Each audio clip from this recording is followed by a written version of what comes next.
এক নম্বরে বলবো আল্লাহ পাক রব্বুল আলামিন বান্দাদেরকে কেন সৃষ্টি করেছেন, কেন দুনিয়াতে পাঠিয়েছেন। 2 নম্বর আল্লাহর ঘর মসজিদের দাম কত। 3 নম্বর আল্লাহর ঘর নির্মাণ করলে তার ফজিলত কি, তার প্রতিদান কি। দুনিয়াতে যত মসজিদ আছে সব মসজিদগুলো কার ঘর?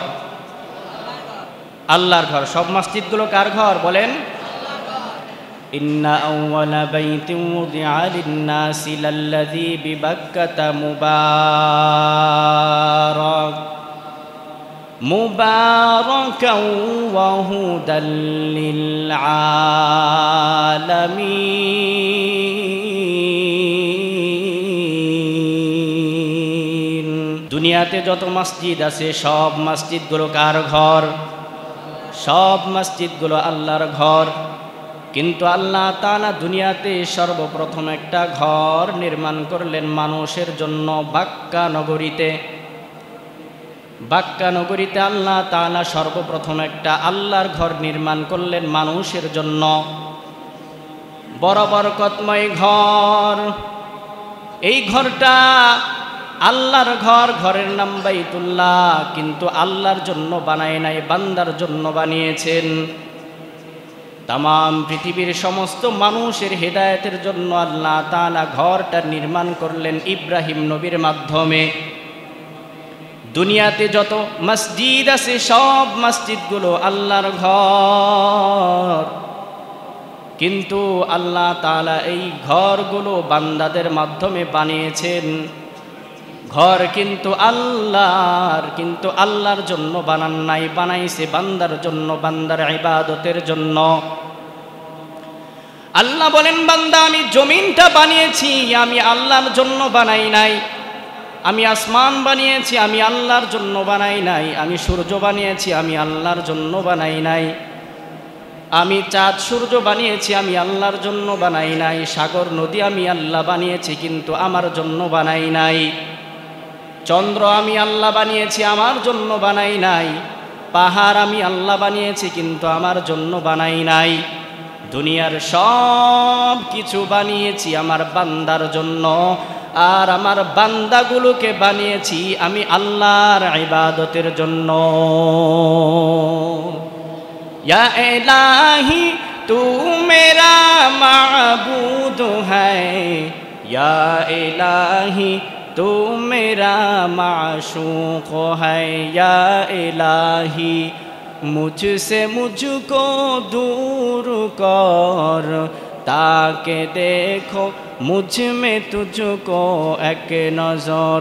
आती नाफी दार दुनिया ना हसन, आती नाफी दार उक़बा ना हसन।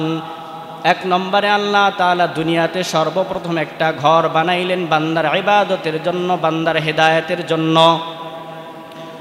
আর বান্দাগুলোকে বানিয়েলেন আল্লাহ, বান্দা আল্লাহর ইবাদতের জন্য।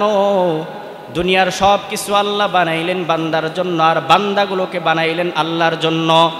আল্লাহ বলেন, বান্দা তুমি কি মনে করেছো আমি তোমাকে অনর্থক সৃষ্টি করেছি? أفحسبتم أنما خلقناكم عبثا وأنكم إلينا لا ترجعون।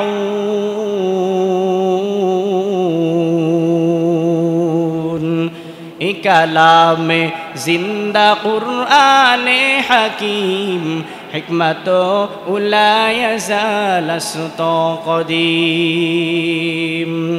আল্লাহ তাআলা বলেন, বান্দা তুমি কি ভেবেছো আমি তোমাকে অনর্থক সৃষ্টি করেছি? না না বান্দা, আমি তোমাকে অনর্থক সৃষ্টি করি নাই। ও বান্দা তুমি কি ভেবেছো আমি তোমাকে দুনিয়াতে অনর্থক পাঠিয়েছি? না না বান্দা, আমি তোমাকে দুনিয়াতে অনর্থকও পাঠাই নাই। কেন তোমাকে দুনিয়াতে পাঠিয়েছি আর কেন তোমাকে সৃষ্টি করেছি জানো? আল্লাহ তাআলা জানায় দেন, ওয়ামা খালাকতুল জিন্না ওয়াল ইনসা ইল্লা লিয়াবুদুন।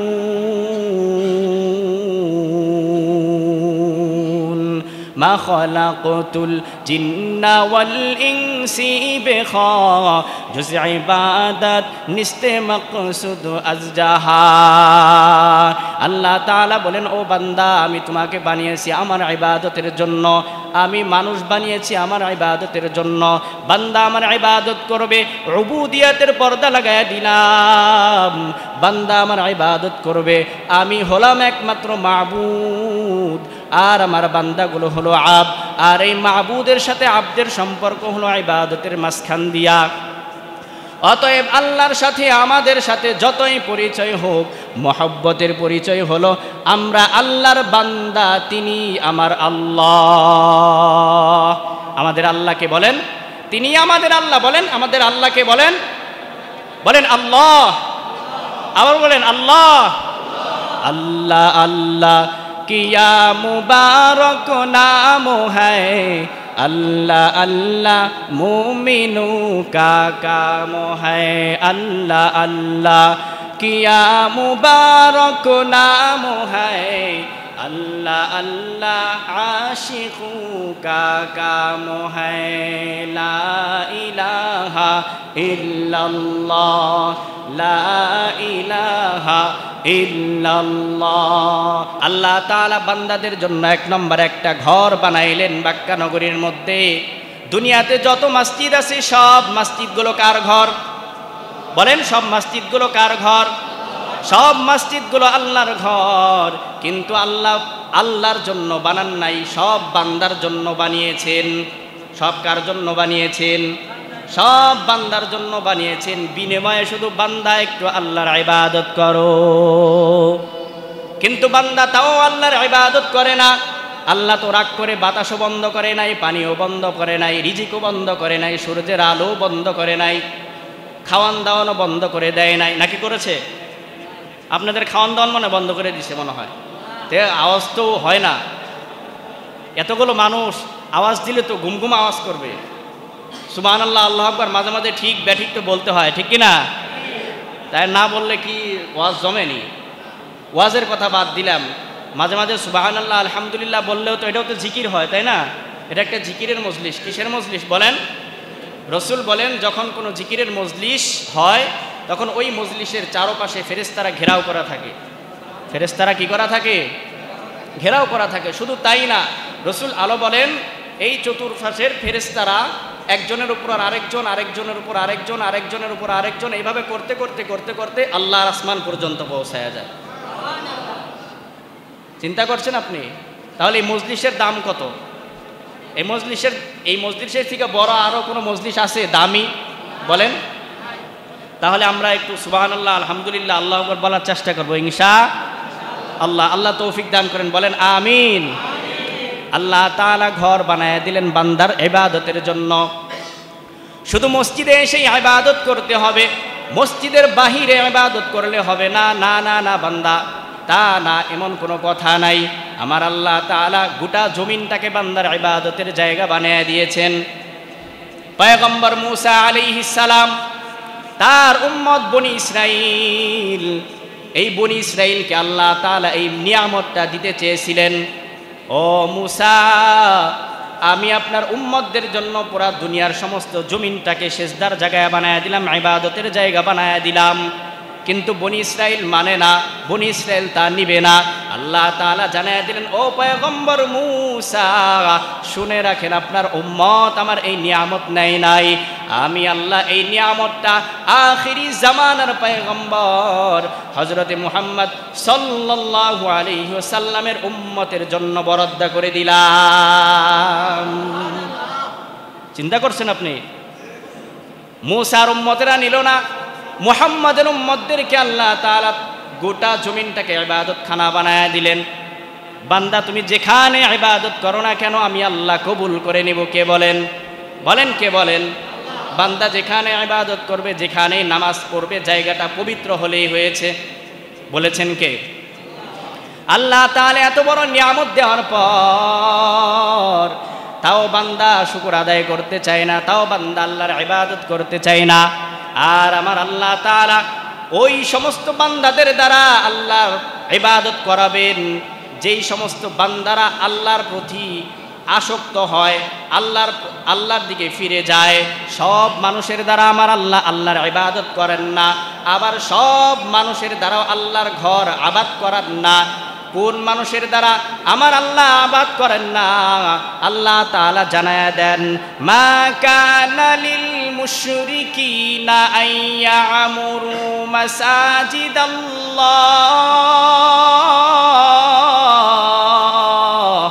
আল্লাহ তাআলা বলেন, কোন মুশরিক আমার ঘর আবাদ করবে, আমার ইবাদত করবে না, না, এটা হতে পারে না। কোন মুশরিক আল্লাহর ইবাদত করে না। যারা মুশরিক, যারা শিরিক করে, আল্লাহর সাথে শরিক করে, তাদের মাধ্যমে আল্লাহ তাআলার ঘর আবাদ করবেন না। তাহলে আল্লাহর কাছে আমাদের প্রশ্ন, ও আল্লাহ, আপনি কোন বান্দাদের মাধ্যমে আপনার ইবাদত করাবেন, আপনার ঘর আবাদ করবেন? আল্লাহ তাআলা জানায়া দেন, ইন্নামা ইয়ামুরু মাসাজিদাল্লাহ মান আমানা বিল্লাহ ওয়াল ইয়াউমিল আখির ওয়া আকামাস সালাহ ওয়া আতাজ যাকাহ ওয়া লাম ইয়াখশা ইল্লাল্লাহ।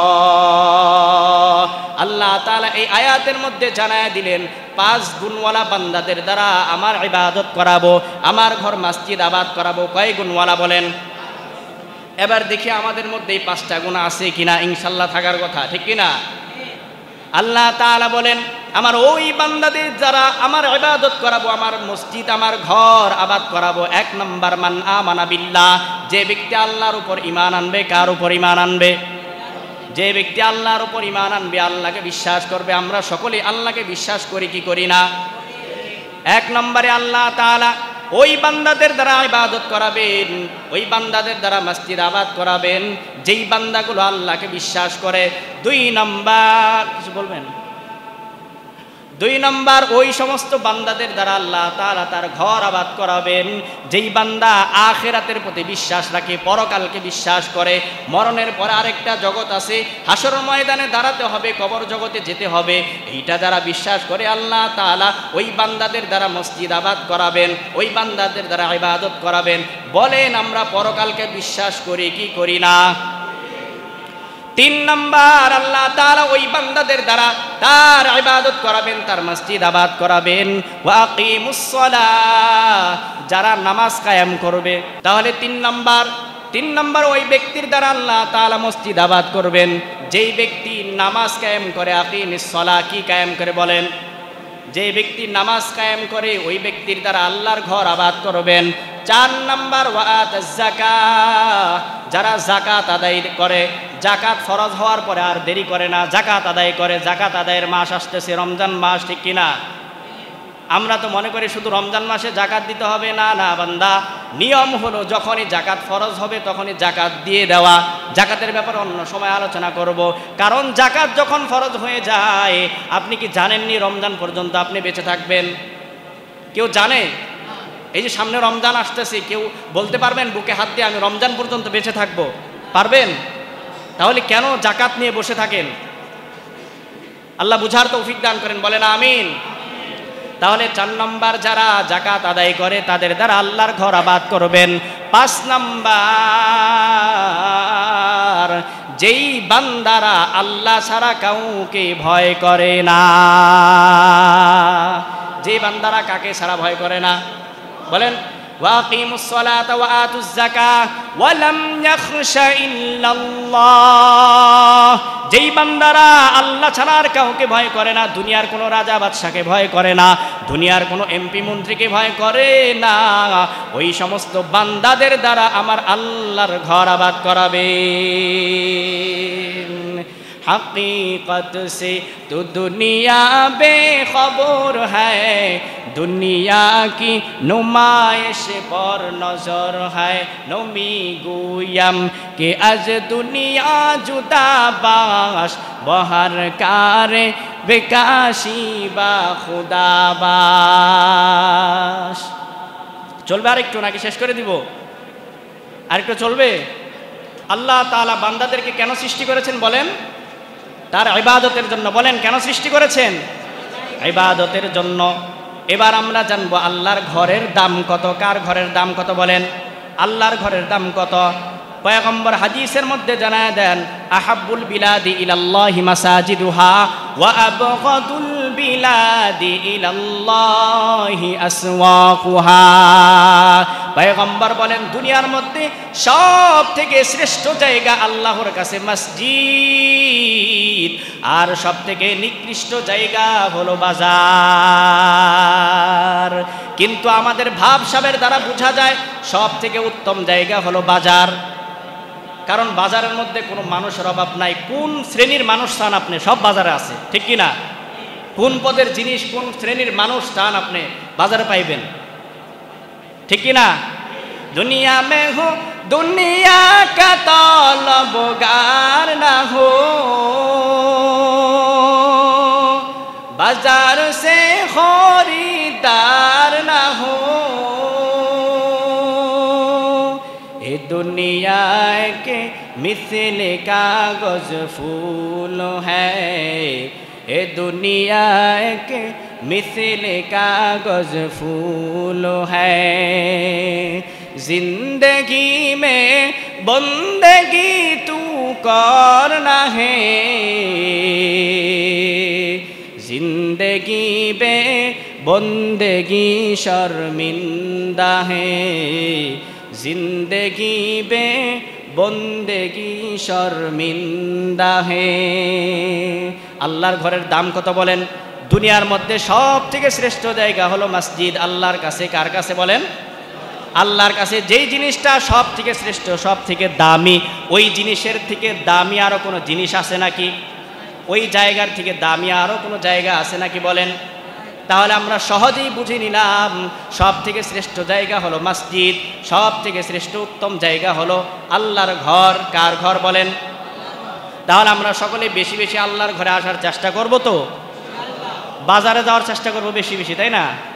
পয়গম্বর হাদিসের মধ্যে জানায়া দেন, কোনো উম্মত যখন মসজিদের দিকে যায় নামাজের জন্য, তার হাতে ঈমানের ঝান্ডা থাকে, আর যখন কোনো উম্মত বাজারের দিকে যায় তার হাতে তখন শয়তানের ঝান্ডা থাকে। কার ঝান্ডা?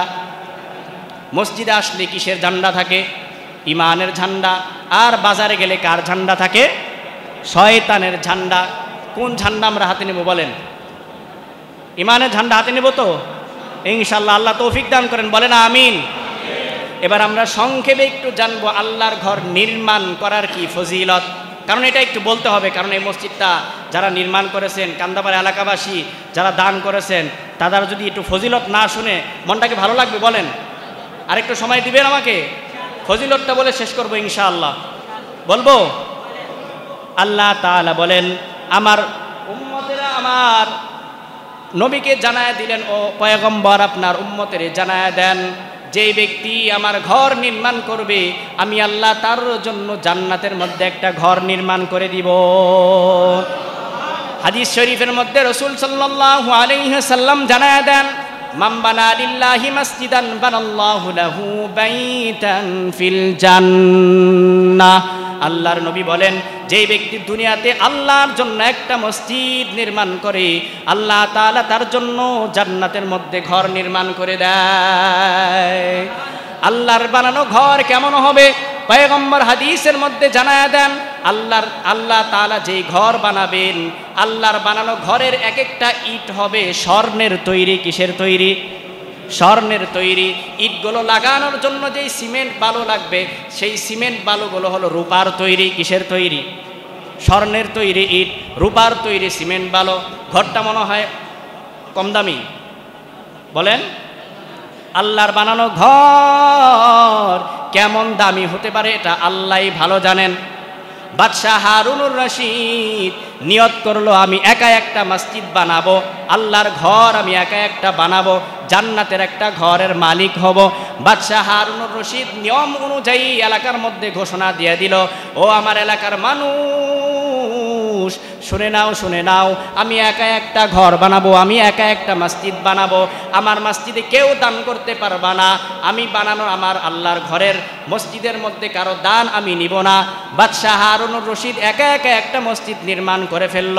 মসজিদ যখন চালু হয়ে গেল, রাতের বেলা ঘুমের মধ্যে স্বপ্নে দেখে দুইজন ব্যক্তি আইসা বাদশাহ হারুনুর রশিদকে ডাকতেছে, ও বাদশাহ হারুন, উঠো উঠো, তুমি যে আল্লাহর জন্য ঘর বানিয়েছো, আল্লাহ তাআলা তোমার উপর খুশি হইয়া তোমার জন্য আল্লাহর জান্নাতের মধ্যে ঘর বানায় দিছে। ওই দুইজন ব্যক্তি বাদশাহ হারুনুর রশিদকে বলে, ও বাদশাহ হারুন, চলো তোমার ঘর দেখার জন্য জান্নাতের মধ্যে চলো। বাদশাহ হারুনুর রশিদ বলেন, ওই দুইজন লোক ছিল আল্লাহর ফেরেশতা।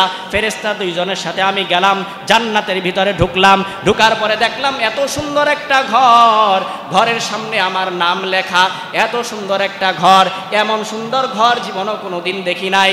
কিন্তু বাদশাহ হারুনুর রশিদের জান্নাতের পাশে আরেকটা জান্নাতের মধ্যে হুবহু এরকম বাড়ি, বাদশাহ হারুনুর রশিদের ঘরের মতো আরেকটা ঘর। হারুনুর রশিদ মনে করলো মনে হয় ওটাও আমার ঘর, যাই একটু দেখে আসি ওই ঘরটাও। কিন্তু ফেরেশতারা বলে, ও বাদশাহ হারুন, ওইটা তোমার ঘর না, ওইটা তোমার ঘর না, তোমার ঘরের মতো ঠিক আছে, তোমার ঘরের মতোই দামি ঠিক আছে, কিন্তু ওই ঘরটা কার জানো? ফেরেশতারা জানায় দেন, ওই ঘরটা হলো তোমার মসজিদ নির্মাণকারী একজন মিস্ত্রির ঘর। কার ঘর বলেন? মিস্ত্রি, যুগালি। যুগালি আসেনি এখানে? এই মসজিদের কোনো কাজের রং মিস্ত্রি, টাইস মিস্ত্রি, রাজমিস্ত্রি, ফ্যান মিস্ত্রি থাকলে একটু হাত তোলেন। যুগালিরা কই? একজনও নাই। আলহামদুলিল্লাহ, এই যে একজন আছে, হাফেজ সাহেব। আল্লাহ কবুল করেন, বলেন আমিন। আল্লাহ ভাইকে ভালো হাফেজ হওয়ার তৌফিক দান করেন, বলেন আমিন। শয়তানের ধোঁকা থেকে হেফাজত করেন, বলেন আমিন। কারণ হাফেজ সাহেবদেরকে শয়তানে একটু ধরে বেশি, শয়তান একটু ধরে বেশি। যাই হোক, বাদশাহ হারুনুর রশিদকে ফেরেশতারা জানায় দিলেন, ওটা তোমার ঘর না, ওটা হলো তোমার মসজিদের একজন যুগালির ঘর। বাদশাহ হারুনুর রশিদের ঘুম ভেঙে গেল। ঘুম ভাঙার পর বাদশাহ হারুনুর রশিদ যুগালিকে ডাক দিলেন, ও যুগালি, বলো তোমার নামে কেন জান্নাতের মধ্যে ঘর দেখলাম, তুমি কি করেছো? ওই যুগালি ডাক দেয়া বলে, ও বাদশাহ, আপনি যখন ঘোষণা দিয়েছেন আপনার ঘরে কেউ দান করতে পারবে না, কারো টাকা পয়সা নেবেন না, কারো কোনো অনুদান নেবেন না, আমি ভয়ে দিনের বেলায় আপনার কাছে কোনো দান করতে পারি নাই, আপনার ঘরে কিছু দিতে পারি নাই। রাতের অন্ধকারে আমার বাড়ির মধ্যে 3টা দামি পাথর ছিল। কয়টা পাথর বলেন? 3টা ছোট দামি পাথর ছিল। ওই পাথর 3টা আপনার মসজিদের কাজে নির্মাণ করেছি। ওই 3 পাথরের বদৌলতে আমার আল্লাহ ওই যুগালির জন্য জান্নাতে ঘর বানিয়ে দিছে। তাহলে এবার বলেন, মসজিদ মানে আল্লাহ ঘর বানাবে একাই একটা মসজিদ বানাইলে না একটু দান করলেও? কয়টা পাথর? কয়টা পাথর দিছে বলেন? 3টা পাথরে কি মসজিদ হয় বলেন? কটটুক জায়গা ভরে? 3টা পাথরে কটটুক জায়গা ভরে? 3টা পাথরে একটা ঘর হয়ে গেছে আল্লাহর জান্নাতে। আল্লাহর জান্নাতে আমরা ঘর চাই কি চাই না বলেন? বলেন চাই কি চাই না? আল্লাহ তাআলা যারা দান করেছে তাদের সকলের জন্য একটা করে জান্নাত অবধারিত করে দেন, বলেন আমিন।